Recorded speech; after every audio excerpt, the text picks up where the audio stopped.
কুষ্টিয়ার কুমারখালী উপজেলার নন্দলালপুর ইউনিয়ন বুরুলিয়া গ্রামে মাদ্রাসা বানানোর কথা বলে হাতিয়ে নিয়েছে লক্ষ লক্ষ টাকা। কুষ্টিয়া থেকে এম এ শাহিন হোসেনের প্রতিবেদনে ক্যামেরায় ছিলেন সাইদুর রহমান। কিন্তু সেখানে গড়ে তুলেছে ভণ্ড সাধুর আস্তানা। ভণ্ড পীরের আস্তানা নাম দেওয়া হয়েছে চিশতিয়া আরকানিয়া দরবার শরীফ বড়রিয়া। আস্তানাটি পরিচালনা করেন বড়লিয়া গ্রামের মৃত রবিউল আলমের ছেলে বিটি আরকান খলিফা ওরফে শরীফুল আলম। এলাকার সাধারণ জনগণ বলে ওই আস্তানা ধর্মবিরোধী কথা বলে। মাদ্রাসা হওয়ার কথা ছিল কিন্তু হয়েছে ধর্মবিরোধী আস্তানা। এটা নিয়ে বরুলিয়া গ্রামের ছোট বড় সবার মুখে মুখে আলোচনা সমালোচনা ও ব্যাপক গুঞ্জন চলছে।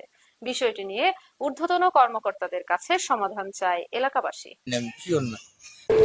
আমিও এটা শুনেছি যে মাদ্রাসা হওয়ার জন্য কিছু টাকাও নিয়েছে দু একজনের কাছ থেকে, আমার কানে আছে, কিন্তু আদৌ ওখানে মাদ্রাসা হয়েছে কিনা আমার জানা নাই, যেহেতু যাতায়াত আমার কম। মাদ্রাসা মসজিদ কিছুই হয়নি ওখানে।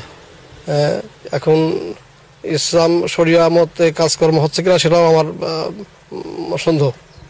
এখন এই পীর কতটুকু শরিয়া সম্মত আমার কাছে খুবই হাস্যকর লাগে। আমার মনে হয় যে ধর্মীয় লাইনে তার খুব একটা শিক্ষা যোগ্যতা নেই। ধন্যবাদ। আমি আরকান সৃষ্টি, আমার বাসা বরুরিয়া। আপনারা যেখানে এসছেন এটা হচ্ছে আমার দরবার।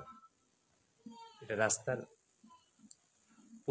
দক্ষিণ সাইডে সৃষ্টি আরকানিয়া দরবার শরীফ। আমি এটা করেছি আসলে, এটা গ্রামগঞ্জে বা আমাদের শহরে যদি সরকারের কাজের ব্যাঘাত ঘটে, সরকার যদি মনে করে যে এটা ভেঙে দেবে, এটা সরকারের একান্তই ব্যক্তিগত ব্যাপার। যা প্রয়োজন পর গ্রামে থাকা অনুযায়ী থাকতে যেভাবে যা দেওয়ার দরকার আমি দিই। আইন যদি মনে করে যে এটা অবৈধভাবে করেছি, সেটা আইন যেটা করার সেটা আইন করবে। এখন আমার সমস্ত কর্মকাণ্ডে যে মানুষ পছন্দ করবে এমন কিছু না। আপনার এটা সেটা মানুষের একান্তই ব্যক্তিগত ব্যাপার।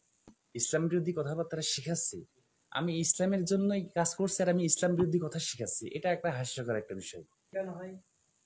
তৌহিদের কথা শেখানো হয়, আল্লাহর কথা শেখানো হয়, আল্লাহর ধর্ম কি, প্রকৃত ধর্ম কি সেটা শেখানো হয়, আল্লাহ রাসূলের কি ধর্ম সেটা শেখাতে হয়।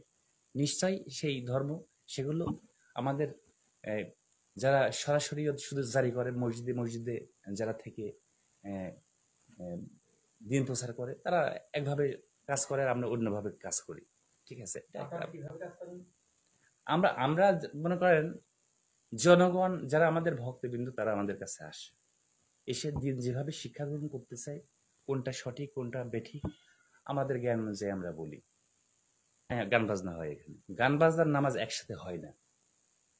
গান বাজনা আর নামাজ একসাথে হয় না।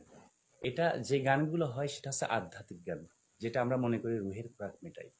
আধ্যাত্মিক গান, মুর্শিদি গান আমরা এখানে গাওয়া হয়। যেটা শুনেছেন সঠিক শুনেছেন, আমি এর সাথে একমত।